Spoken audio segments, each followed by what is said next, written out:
Anda sedang mendengarkan suara profetis dari para nabi, hambanya John Patrice Vanggidai, Penatua Jemaat Victory Life Community Kupang. Dengarkanlah dan lakukanlah perintah Tuhan melalui para nabi, maka engkau akan berhasil. Selamat mendengarkan. Amen, amen, amen. You are the center of our life. Engkaulah pusat hidup kami, Tuhan. Dari hati kami sampai surga, Engkaulah pusat hidup kami, Tuhan. Thank you, Lord. Thank you, Lord. Haleluya. Berapa banyak yang setuju bahwa Yesus adalah pusat hidup? Angkat tangan dan katakan amen. You are the center of our life.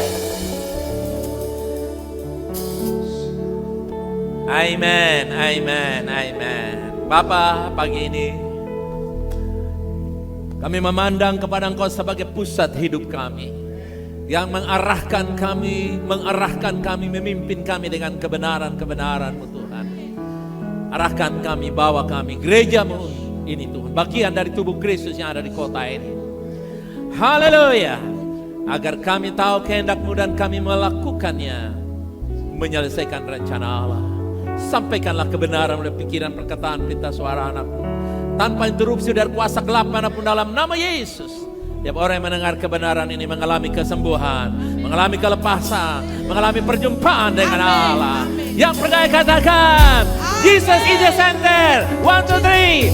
Jesus is the center. Mari kasih pujian bagi Dia. Come on. Yes, hallelujah.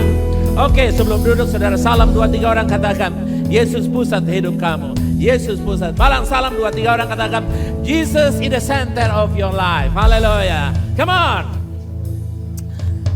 Amen, amen, amen, amen, amen. Puji Tuhan. Silakan saudara duduk kembali. Saya ucapkan selamat pagi. Salam untuk kita semua. Salam. Baik, saudaraku yang kekasih, pagi hari ini kita akan berbicara tentang dibangkitkan untuk duduk dan lihat musuh kita dikalahkan. Baik, puji Tuhan. Mari bersama saya kita baca tema kita 2, 3. Dibangkitkan untuk duduk dan lihat musuh kita dikalahkan. Yang setuju katakan amen. Umat Tuhan, tujuan kita pelajari topik ini supaya kita alami karya kebangkitan Kristus di dalam kehidupan kita. Paling tidak ada 3 hal yang perlu kita alami. Yang pertama, Tuhan akan memberi kita kemenangan atas musuh kita. Amen. Kita hanya perlu beristirahat pada posisi kita di dalam Kristus, atau duduk seperti saudara duduk pagi hari ini. Yang kedua, manusia roh kita duduk bersamanya di sorga, jauh di atas semua kerajaan dan kekuatan. Dengan kata lain, fisikmu ada di dunia ini, tapi posisimu ada di atas segalanya. Haleluya. Yang ketiga, jangan takut akan kekurangan. Amen. Lihat saja persediaannya, perbekalannya dengan iman dan berjalan dengan Roh Kudus. Selangkah demi selangkah Anda akan menemukan air yang tenang dan rumput yang hijau. Amen. Nah, umat Tuhan, demikian kita akan membahas dan diawali dalam Mazmur 91 ayat 1 dan 2. Orang yang duduk dalam lindungan yang maha tinggi, bermalam dalam naungan yang maha kuasa. Kata duduk, coba katakan duduk. Yes. Orang yang duduk, saudara bisa ganti VLC yang duduk. Haleluya. Yang kedua dikatakan, orang yang duduk akan berkata kepada Tuhan, tempat perlindunganku dan kubu pertahananku, Allahku yang ku percaya. Mereka yang duduklah yang bisa mengalami Tuhan. Mereka yang kerepotan, yang berjalan, apalagi yang takut, yang bingung, lari kiri kanan, tidak bisa mengalami kebesaran Tuhan, perlindungan Tuhan dan sebagainya. Kata berdiam itu sama dengan kalau kita terjemahkan di sini dalam bahasa Indonesia, duduk, berdiam. Kata berdiam atau bermalam itu berasal dari kata Ibrani itu yes have.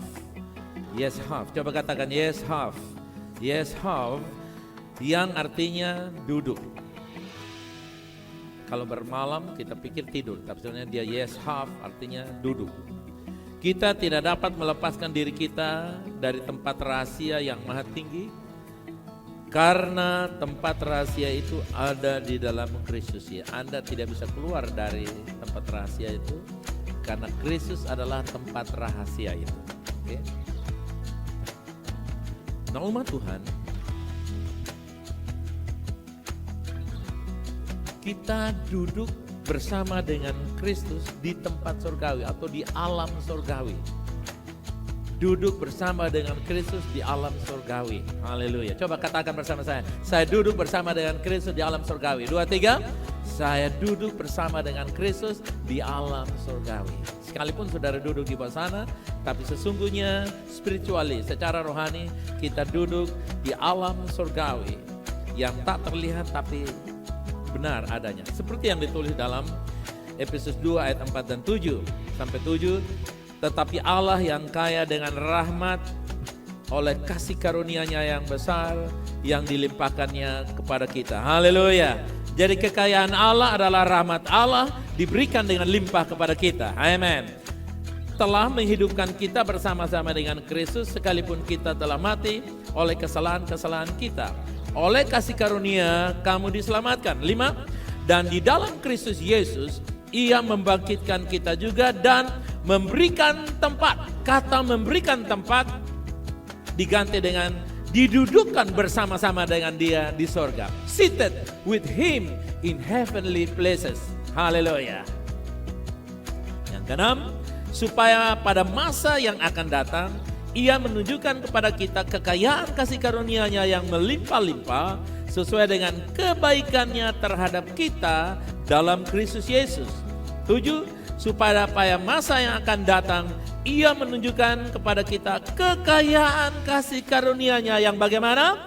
Berlimpah-limpah sesuai dengan kebaikan-Nya terhadap kita dalam Kristus Yesus. Umat Tuhan, inilah duduk untuk menikmati kekayaan dan kelimpahan. Haleluya. Yang Dia akan terus berikan kepada kita sesuai dengan pengenalan kita kepada Dia. Nah, umat Tuhan, kita memiliki perhatian khusus pada kebangkitan Yesus karena apa yang terjadi padanya, apa yang terjadi pada Yesus, yaitu bisa dan pasti terjadi juga pada saya dan saudara. Kenapa kita perlu merenungkan tentang kebangkitan Kristus? Karena apa yang Yesus alami dalam kebangkitannya bisa dialami oleh saya dan saudara. Haleluya. Sejarah kita di dalam Kristus dimulai di kayu salib. Orang tua kita atau leluhur kita, ya, Adam dan Hawa, nenek moyang kita, orang tua kita. Di sana dikatakan disalibkan bersama dengan Dia.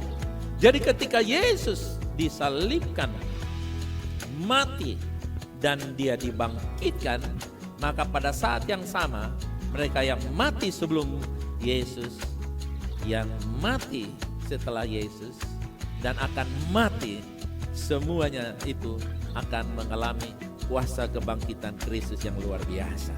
Nah, umat Tuhan, inilah keajaiban kasih karunia yang Tuhan kerjakan bagi kita. Jadi identitas kita ada di dalam Kristus, di dalam kebangkitan Kristus. Bagi Tuhan, untuk menyingkirkan kita dari Kristus itu tidak akan pernah bisa. Kenapa?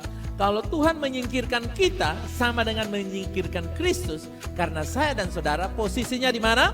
Di dalam Kristus. Anda ada dalam rumah ini, kalau mau gusur rumah ini, berarti kita juga ada di dalam. Saat rumah yang digusurkan, kita yang di dalam akan tergeser, tergusur sama-sama. Tuhan tidak mungkin menggusur Yesus. Haleluya. Amen. Kita mesti pahami, ketika kita berada di dalam Kristus, Yesus adalah kebenaran kita. Itu artinya Dia adalah ukuran kebenaran. Ada orang bilang, ini sebentar dia benar, sebentar salah. Sebentar benar, sebentar salah. Bagi kita, kita dibenarkan senantiasa.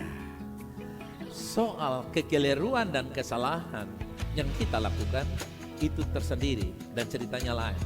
Tapi apa yang Yesus kerjakan, yaitu kematiannya dan kebangkitannya menjadikan saya dan saudara orang benar. Haleluya. Orang benar yang didudukan bersama-sama dengan Dia. Kalau orang berdosa, gak mungkin bisa setara dengan Dia. Kita duduk karena kita didudukan. Haleluya. Kita dibenarkan karena Kristus membenarkan kita. Amin. Saudara tangkap ini. Bukan karena perbuatan kita, tapi kita menerima anugerah. Katakan, saya menerima hadiah kebenaran. Katakan, ya. Hadiah itu artinya Anda mendapatkan secara sukarela. Ada yang bilang ini hadiah, tapi mahal harganya. Itu bukan hadiah, saudara kekasih. Oke, hadiah adalah free gift, pemberian, dan Kristus membenarkan kita sebagai hadiah. Lalu ketika kita dibenarkan, kebenaran kita sama dengan Yesus. Katakan, saya sama benarnya dengan Yesus. Come on. Jadi jangan ragu kebenaran saya dan saudara. Karena Tuhan tidak membenarkan kita dan kebenaran yang levelnya 3. Tuhan di levelnya 1. Atau paling the top level is Tuhan. Tuhan kebenaran utama, lalu kita kebenaran tambahan. Enggak ada. Kebenaran tidak ada perwakilan. Kebenaran hanya satu, Yesus Kristus. Dan ketika Dia membenarkan saya dan saudara apa? Sama benar seperti Yesus. Hai suami-suami, engkau sama benar dengan siapa? Hai para istri, engkau sama benar dengan siapa? Hai suami istri, hai orang percaya, pemuda-pemudi, engkau sama benar dengan siapa? Yesus.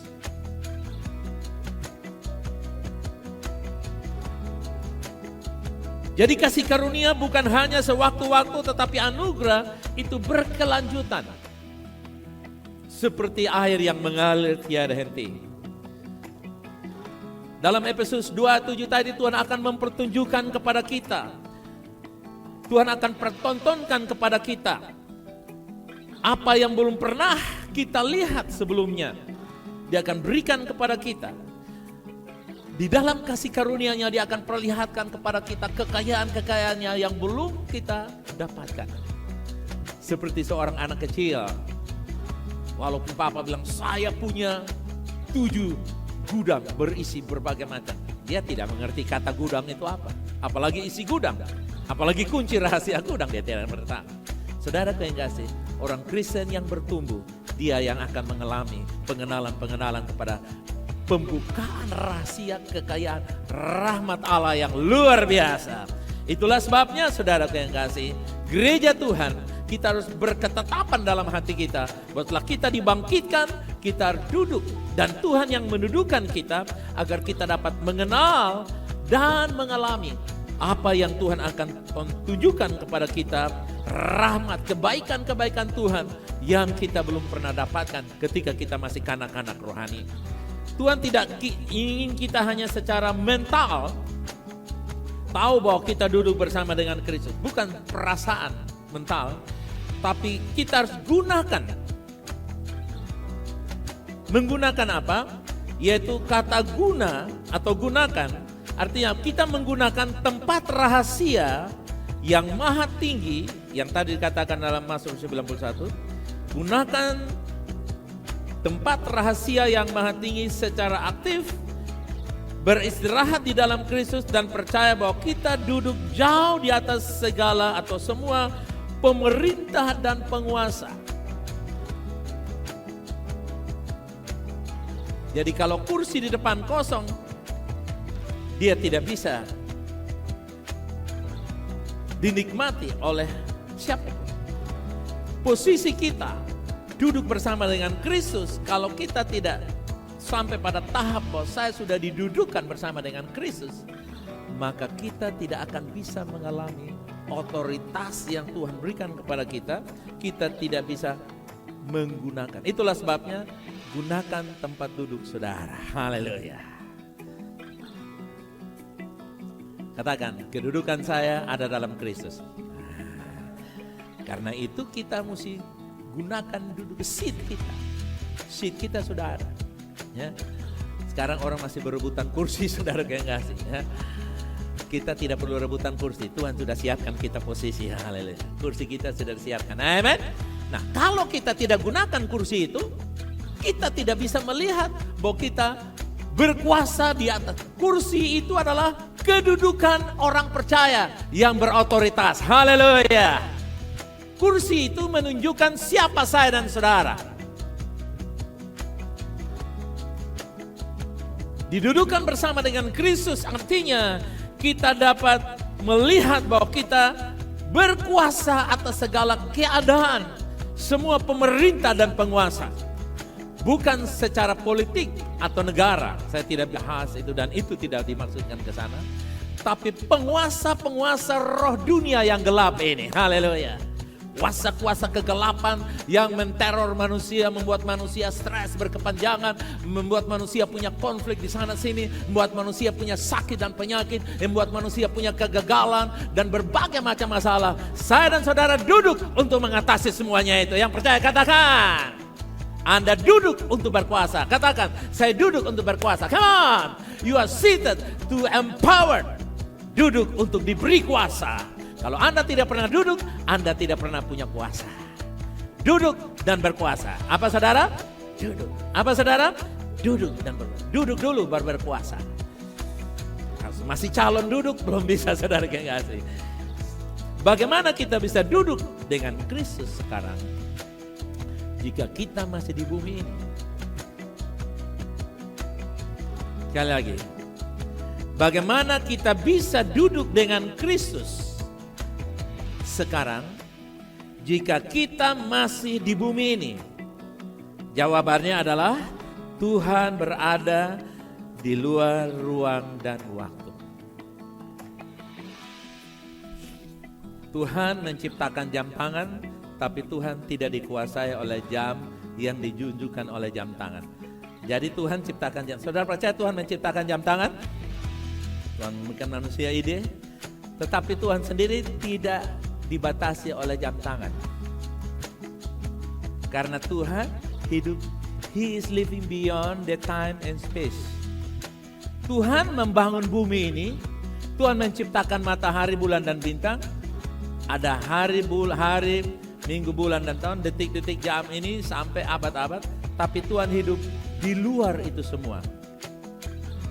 Dengan kata lain, sekalipun Anda ada secara fisik diatur oleh ruang dan waktu, kita tidak bisa geser waktu seenaknya kita, tetapi Anda bisa mengalami kekuatan supernatural karena Tuhan yang memerintah kita, Dia tidak dikuasai oleh ruang dan waktu.